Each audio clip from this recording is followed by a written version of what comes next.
Hi, my name is Greg Keene. I want to welcome you to Toasted Soul. Toasted Soul is a podcast hosted by me, Greg Keene. Toasted Soul will be exploring technology news, business news, and just general rants on life. Let's get into it. Hey, welcome to Toasted Soul. Today I have with me Asha Lapps. Asha, do you want to introduce yourself? Hey, Greg. Thanks for having me on. Hey, everyone. My name is Asha. What can I tell you about myself? I am 40 years old and feeling good. I'm a flight attendant. I am a business owner. So if anyone's looking for vegan or plant-based nutrition products, looking to get healthy, I do that. I actually also run an organization for Black women in the Durham region and surrounding areas. I'm a sister, I'm an auntie, and want to do great things in the world. That's good. That's good. I've known Asha for a while now, a very long time. Awesome, very long. Awesome woman. So what's going on with you right now? Like, what's the main thing that's on up front on the front burner? On the front burner, I guess kind of similar to everyone adjusting. We're now recording this in pretty much mid-June, and COVID shut us all down in March, and things change really quickly. So for me, someone being in the airline industry, that is kind of like non-existent now. My particular company that I'm with, we all got temporarily laid off, and then just kind of waiting to hear back till things start, till we start flying again. So even anybody who's going to try and be doing any kind of air travel, that's going to look very, very, very different in the near future, and who knows for how long. So that's an industry that's been hit really hard. And then for me, the business that I run, I've had my business for 9 years now.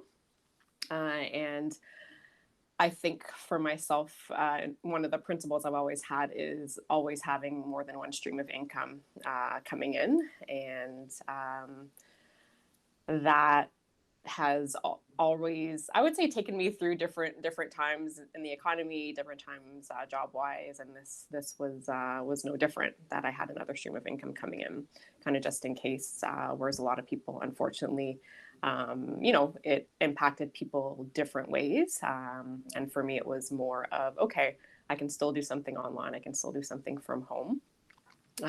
So being able to concentrate on being, just safe, healthy, but not too, I guess, concerned, you can say, or stressed out in regards to finances. So that's something I always kind of like to throw in there.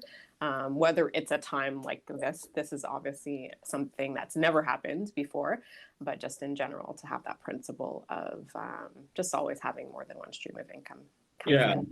And that's what you hear from all the professionals, all the guys out there that everyone kind of aspires to be, is like to have multiple streams of income in case something like this happens. Like your current, your main 9 to 5 is down, but you still are able to bring in money from your other streams of income. Mm-hmm. How would you, if someone was like wants to be where you are in that kind of position where they set up something to fall back on, what would you suggest, or what kind of advice could you give them? Ooh, good question. I think the first place to start off for me is always mindset wise. So I'm somebody, luckily, I grew up with all sisters, but my dad always instilled in us, guys, even if you're women, make sure you're saving, make sure you're investing. So it's just being open-minded about, first of all, about learning. So I'm always You've seen my bookshelf. There's always books about whether it's business, personal development wise. Is always reading. Obviously, this is a podcast, so perfect example. Listening to people who have done the things that you want to do, Right. and I feel like it really just opens up. I feel like everything starts mindset first. Do you feel like it's possible that you can have more than one stream of income? People always say, oh, I'm too busy to do something, or I don't have enough money to start, or I'm not this person, I'm not that person. But it's just those are excuses, right? Yeah. We can so easily come up with excuses. Yeah. It's getting out there and like making action. Like we can have excuses all day long. Yeah. That's the easy part. Yeah. And even just examining those excuses, because sometimes they might come from a valid place. But yeah, just being willing to learn, listen. We have so much access to so much information now. I'm a big, again, person who always stresses reading is important, because I feel like it sits. Audio is important, so listening to a podcast like this is very important. Yeah. And then also reading. I feel like audio sits in a different place. Reading, you absorb it in a different type of a way. Reaching out to people who have done it, being open-minded to different types of opportunities. Sometimes people are fixed on it has to look a certain way. I'm in an industry that I think over the years has been it's been misunderstood. It's been, I would say, a lot of people just misunderstand what it can do, what it's possible.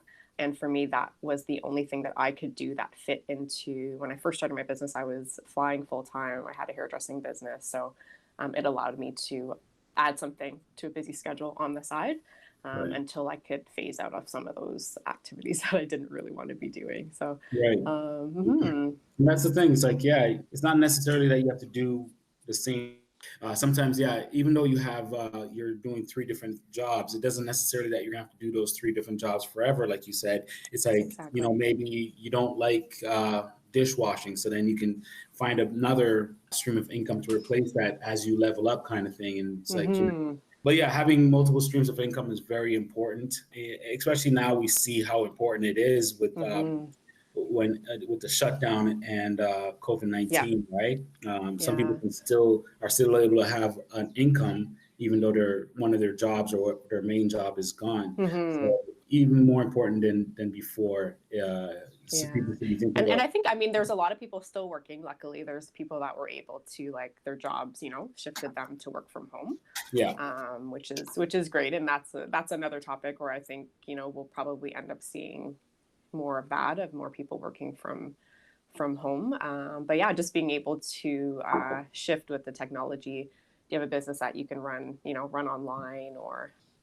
Yeah, and the thing is that is a good point, is that what I've been saying to a lot of people is that now the companies see that they can actually still operate with their employees at home. I think there's going to be a huge shift towards that. But I also know some people that don't like working at home. Yeah. I have friends that are totally stressed out. They just want to get back to the office. They're working at home. I'm like, this is perfect. You finish, you're at home, you can do whatever it is that you want. Well, within the confines of our shutdown. Yeah. But they're like, nope, they'd rather get up every morning, go to the office, that routine. Which I now that you say that, I did see some people, like, in a particular post that question, and I was really surprised to see a lot of people say, I hate working from home, which I thought everybody would want to work from home. But I guess if you're a more social person, or to me, I would even think about the commute, like how much are certain people maybe spending in the commute if you live out in the suburbs and you're go training it, downtown every day, or I would think that stress would be taken off. But I think also too, even your home environment is like, if you don't have a dedicated office space, it might, be turning into like, there's no boundaries or lines about like, when does work start, when does work end, or. Right. Yeah. I think what it is, I think a lot of people just don't know how to do it. I think they don't know how to do it properly. Because I think if you do, like, you get up in the morning, you start work at this time, like you get dressed. Get up, get dressed. And then you do it just like you went to the office, it'll be fine. But if you don't understand how to set up those boundaries, it can all just melt into one and then be too much for some people. Yeah. I tell people all the time, just do exactly what you used to do when you used to go to work. Get up, get dressed, sit down, work, take your lunch break, and at 4 o'clock or 5 o'clock when the Once work it's is done, done, like shut it down. shut it down. Yeah. For me, it doesn't bother me at all. Like I like sitting at my desk, and I can work anywhere. I prefer not to go somewhere. Right? I I, prefer I to love be in the I office. love being at home. I mean, I'm a homebody Same already, here. but yeah. I mean, I think it's a good thing, but for the people that need that, the social Yeah. interaction, and I mean, this is kind of not, I don't even feel like even if people were in the future working from home, to me, this is still not the normal. Like, it's still not the norm. So Yeah. if you wanted to do it where, hey, on your lunch break, you go meet up with a friend, or if you were still interacting more, maybe it might feel a little bit better. But now Yeah. that you can't really do that. True. True. Yeah. So I know you're a big reader, and you sometimes read books online on Facebook. Yes. So what is it that you're reading right now? So I happen to always read like probably 3 books at a time. Yeah. So there's always more than one happening. I'll just grab this one. I don't know if it shows up there for you. What's it called for the people that are listening? So the 15 Invaluable Laws of Growth by John Maxwell. Okay. So he's a pretty popular author with personal development, and he does a lot of leadership books. What else do I have? This one is called Atomic Habits.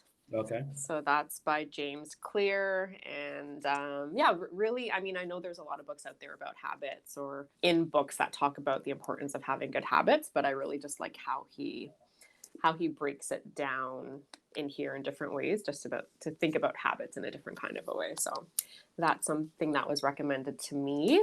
Yeah. That's another one I've got here. I think you're surrounded by books. You're like looking 360 and there's books Yeah. everywhere. This is called, it's a part of a group that I'm on. Somebody had recommended this, and it's called Heart and Sell.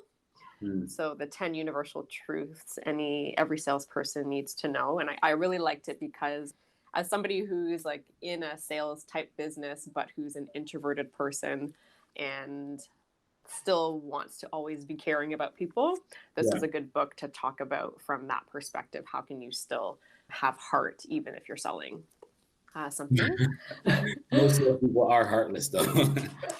So yeah, that's the perception, right? So Right. I'm always trying to change perceptions where I can. Right. And then this is a book called by Dennis Kimbrough. I've been trying to read this book for so long, but now that I'm actually, since COVID, I've been really getting through it. And it's called What Makes the Great Great. And he's taken the time to go through history and tell the stories of different Black people in history who have just come from really tough beginnings and been able to succeed. So this has been super, super, really, and a really inspiring book. So so that's those are the books I'm currently reading. Okay. So that's all in line with your Black Women in Durham group, or what is that? That's like a business group? That group was started so that just a space, most of our activity happens online on our Facebook group for Black women in the Durham region who are out here but might not know other Black women, and a space for us to connect, share resources, share information on events that are happening. And then one of our big events that we do a pop-up market at Christmas time for local vendors to have a space to sell their products, and an opportunity for the community to come together, people to come out, support the local businesses, listen to music, eat food, stuff like that. But yeah, it was really created. It's funny, it was actually created in 2017, and what was happening out at that particular point in time was it was the last time that there was a big, I would say, uprising, not nearly as big as this one, of a couple of different killings that had happened in the States. Right. And there was a lot of, obviously upset about those particular, I think 3 or 4 happened in like at the same time. Yeah. And for me, I'm always like, okay, am I going to argue with people online about whether racism exists or not. Yeah. That can sometimes prove to be a little useless. So Yeah, for me it is. It's personally, actually always useless. I it's find. useless. And sometimes I've been, guilty of just getting sucked into that. Yeah. And I kind of had to take a step back and I said to myself, okay, how can I redirect this energy that I'm feeling of being really angry, of like, what can I do? Because sometimes the issues like seem so big. So it's like you might feel helpless. And for me, Yeah. I was like, what can I do? I'd always kind of in the back of my head had that idea of starting the group for Durham. And I've lived in Durham since like the late 80s. And, I know that Durham has changed a lot since then. And yeah, I just thought that we just needed a way to connect a little bit better. So it was birthed out of a difficult time. Yeah. But it's become really successful. So it started in 2017, and like a little bit of turmoil was happening with, of course, the same stuff that we've been talking about for decades, basically. Yeah. And now we're going through it again. What do you think about what's going on right now? I personally don't think anything's going to change. I really don't. It's not a new story. It was a perfect storm. We're all at home. We have Yeah. nothing to do. We have so much energy just ready to go. This happened, and now everyone notices it. You didn't notice all the other killings. So I don't think nothing's going to change. Yeah. Yeah. This time is very interesting. And there, like you said, and there was something that Trevor Noah had posted, and he said kind of same thing, kind of perfect storm. We have COVID. We're all sitting at home. Everybody has more access now to being online and to see things, maybe more time on their hands. Yeah.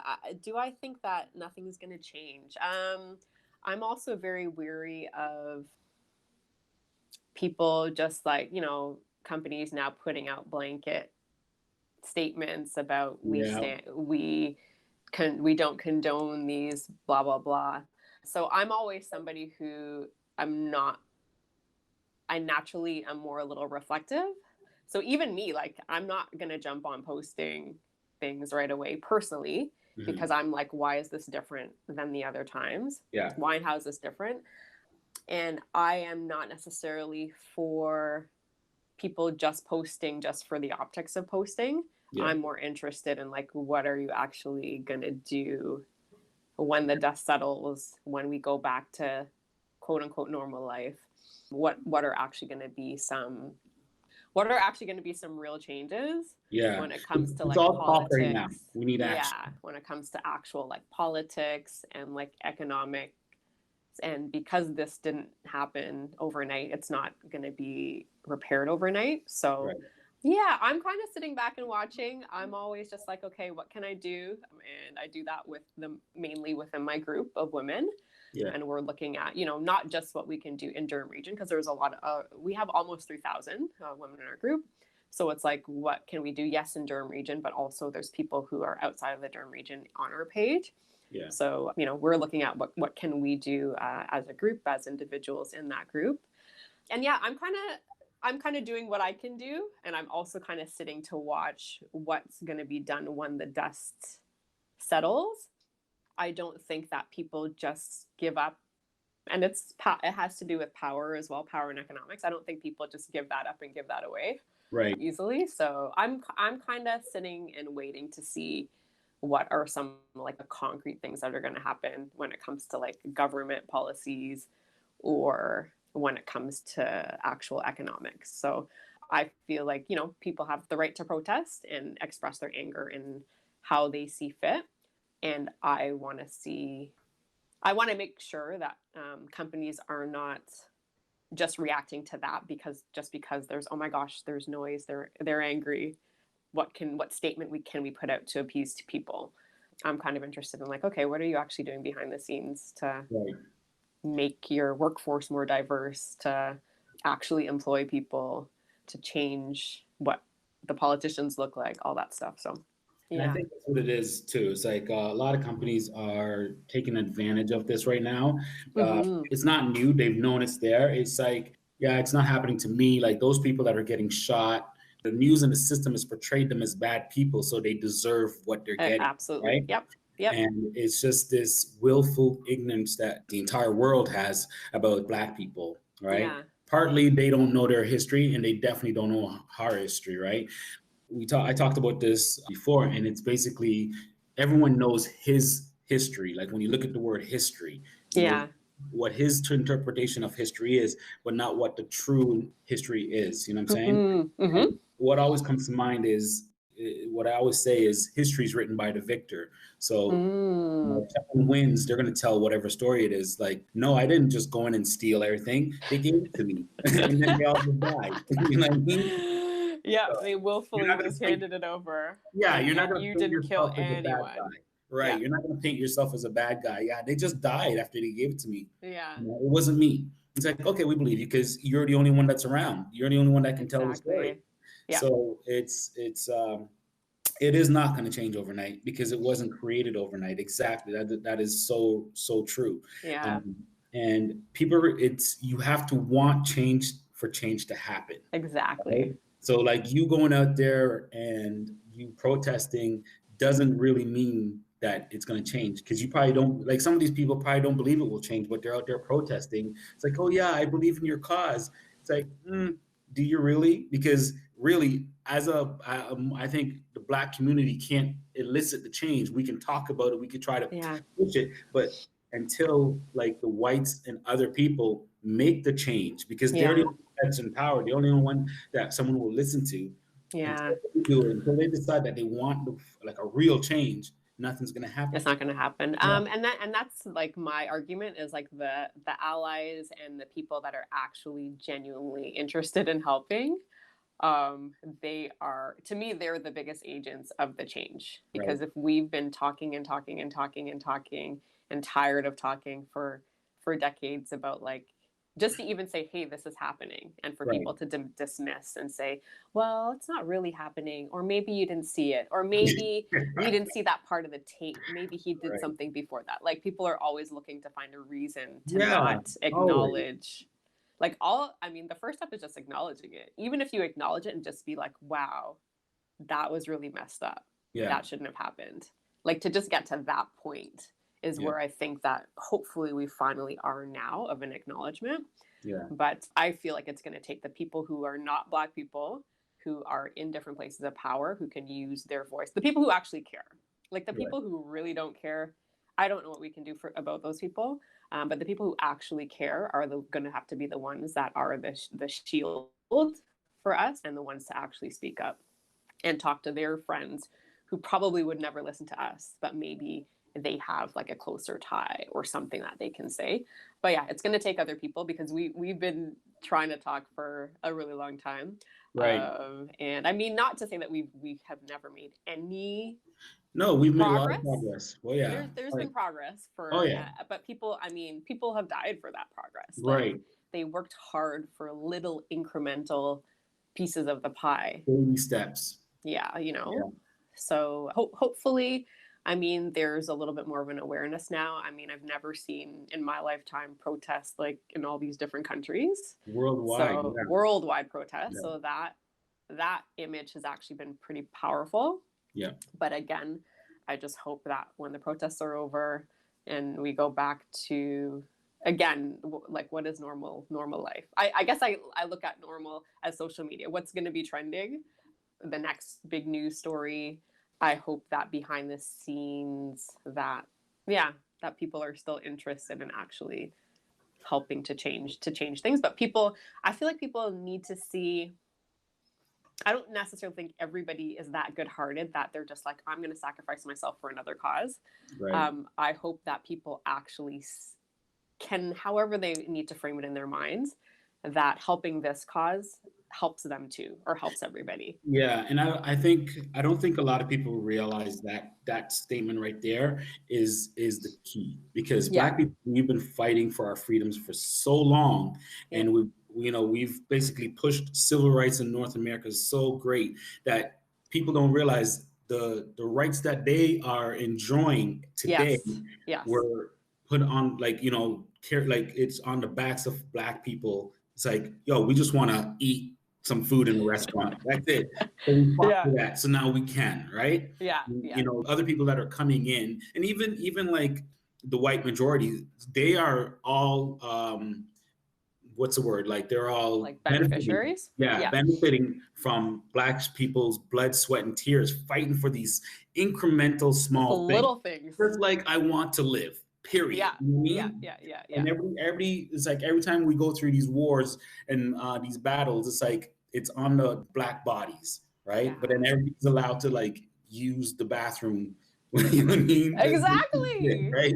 Yo. So I think I think people need to realize that we always get up there and like we're tired, we're fighting, we want this, and when we get this, everybody gets it. It's a better world. And what we're taking or what we're asking for is not so much, dude. It's not so much, right? Yeah. I didn't even think of it that way. Yeah, we fight, and then other people now come and benefit from. This is the main story. Yeah. We fight everybody. You know what I'm saying? Yeah. So yeah, like it's crazy, and it's just propaganda because the world has been told that we are the worst people. Yeah, and media is the worst. Even us, you know, we learned in our Canadian history nothing about Black history. Like if I would have just stuck with what I was taught in high school, I would believe that Africa was just a land of all sand. Yeah, and starving people. I wouldn't know that there was different countries. I wouldn't know all this stuff. It's like, why is that I'm in a public school and I'm only learning about one type of history, all basically most of it is lies, right? Yeah. When it pertains to me, it's like, like, you know, growing up, Christopher Columbus was an amazing person. Oh my God.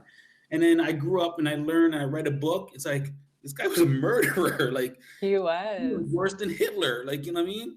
He was. But and then like that comes into play for me is my dad was always very like, guys, know your history. So from when I was little, there's literally a song that comes in my head when I think of Christopher Columbus, because my dad always sang it.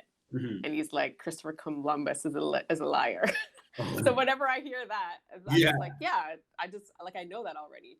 But like you said, how come you didn't learn these things in school? I was lucky that I had a father who was just like, guys, no, this is not how it is.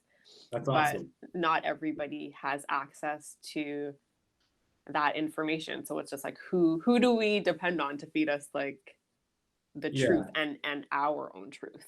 Right. And I think that has to definitely change because everyone has some history and the stories that are being told are inadequate and sometimes a straight up lie, right? Yeah. The thing is, like, with what's going on right now, tearing down, I saw a congresswoman and she's like, you're trying to erase white history. Or, you know, I'm like, think about it, lady. Like, you're so way off. Like, yeah, murdered people. These people treated people like animals. Yeah. And your history, you want to remember that? I'm not saying like we should forget it, but I'm not saying, but it needs to be accurate. We shouldn't celebrate it. Like we shouldn't erect like statues of these people that are like, what are they famous for? Oh, they owned like 10,000 slaves or something stupid. Yeah. Why are we celebrating that? We should remember that person as being evil or whatever. For what they actually did. Yeah, but not like let's erect statues in the middle of town and say, oh, he's the greatest. Yeah. And even along those lines, I know the statues are getting toppled down, but again, I don't want anybody to say, well, we toppled down the statue. What do you want? What more do you want from us? Right. Yeah. Of like, well, we did that. We did this public display of something. Yeah. But again, if things are not changing behind the scenes. And I don't think it's going to change. Your point was it's an economic thing and definitely it's about money first. Yeah. Right. And I always tell people, I'm like, why would the people that are in power right now give everything up? They're not going to give it up. Nobody's just going to give it away that easily. If you had power, if you could go change freaking like interest rates right now, you know what I'm saying? Yeah. If you could go do that, would you like, and you had all this power, would you just give it away to people? No. Like you won't. So yeah, I don't think it's gonna, I think we have to get to a point where there's an equilibrium. We have to get more diversity, not just Black people, but diversity inside these economic structures and inside these political structures. And I think at that point, we can start to see a better society and then overall a better world, right? Because right now, whether it's the Democrats, the conservatives, the Republicans, the liberals, whatever you want to this two sides party that we have in North America kind of thing. Yeah. When we look at those, they are just good old boys. You know what I'm saying? Yeah, from the club. Yeah, they're all From the club. boys' club. And it's basically what's like when you look at like the police force, the same thing that's going on with the police force. It's Yeah. the good old boys, right? I watched this Toronto police officer talk about it, and it's just a good old boys club. So systems like that, where it's good old boys, does not just affect Black people or marginalized people or whatever kind of people. It affects women because it's a good old boys, and good old boys are just the boys. It's like when you're growing up as a kid, and it's like you have like the little clubhouse and it says boys only, right? Yeah. Literally that, but at a larger scale. And Absolutely. everyone has to realize this is not good, and this is not good at all for like a society that wants to grow and expand. It's not. But when anybody feels just like basic survival skills, when somebody feels threatened, they're going to put up a fight to give that up, right? It's people feel like you're coming for their freedom, and it's just like, no, we're actually just trying to ask for ours. But but of course, this is all about you now, right? Right. So it's like we're just asking to just to eat at the table too. You know what I mean? yeah. Tupac said it. I forget what interview, but I love Tupac. But what he said was like in the 60s, we were knocking at the door. And you'd open the door and you show us that we're eating, you're eating pepperoni, you're eating pizza, and you're having a good time and you're dancing, right? And then you slam the door in our face. And then in the 80s, we kept knocking, and then you open up the door wide open, and so we could see all the partying going on. You're eating so much and you're having such a good time. And then it's more eloquent when he says it, but then he goes, now it's like the 90s. You think we're going to keep knocking? I'm going to kick the door down and come in blasting. You know what I'm saying? Yeah. And I think that is where we are right now. But still, I don't know if the blasting is going to make an effect. I don't know. Blasting, burning, I don't know. Yeah. I don't know. It's unfortunate that people are burning down their own neighborhoods, though. Yeah. That was questionable, too. So let me ask you a couple of questions. Sure. Like we're having a great conversation so far. Unfortunately, I have another interview at 3:00, so I want to get these questions in. I mean, you can go all the way to 3, but I want to make sure I get these. Wrap it up. Then we can wrap it up now. We're like closer to 3. Okay. But I just want to make sure I hit these questions before we run out of time. So we talked a little bit about business, having multiple streams of income to keep going in case something happens. So what I want to know is what makes you successful? Oh, good question. Because success is not just about money. It's like to everyone, success is different. So what makes you successful? Sorry. So are you asking me what does success mean for me, or what makes me successful? Either one, I guess. Yeah. What success means for me is, like you said, it's not just about money. It's about like wealth. It's about like wealth in terms of time. So for me, success means having time to do what I want to do when I want to do it. So freedom of my time, and feeling like I have say in what my day-to-day looks like. And then for me, relationships are huge. So my family is really important. So time to spend with my family and the people that are important to me. Success means it's just a sense of accomplishment, a sense of fulfillment, that I've done something that matters, or I've put my mind to something that was difficult or uncomfortable, and to be able to do it and just say, hey, Ash, Asha, you did a good job. So yeah, hopefully that makes sense. Okay. So my next question is, what tech are you carrying? What's your everyday carry EDC? If I see you on the street today and I'm like, hey, Ash, and you empty your pockets, what can I expect? What kind of technology can I expect? Oh my gosh, that's totally the question of a techie person. So just my iPhone I still have my headphones with the strings on it, so I haven't yet transitioned to wireless. That's it. Somebody recently gifted me with a Kindle. I still need to try to use it. Right. And then that's a perfect gift for you, the Kindle. I know, but I like the feel of paper. I don't know. I haven't really used it yet, so I can't say that if I like it or don't like it, but I like the feel of paper. I like being able to use pen and like Yeah. highlight and underline You stuff. you can highlight on that. Like I read books on my phone. Yeah. Because, like sometimes I have the paper book and I have the digital book. So if I forgot, like if I'm thinking I'm not going to be reading and I'm like, oh, I have to take the subway. I have it on my phone and I can keep up. Because before I would like be carrying books, especially once I'm back to traveling regularly, then the Kindle's going to be amazing for travel, because I'd be like, should I bring this book or should I bring that book? Right. So I can have everything and it's not heavy to travel with.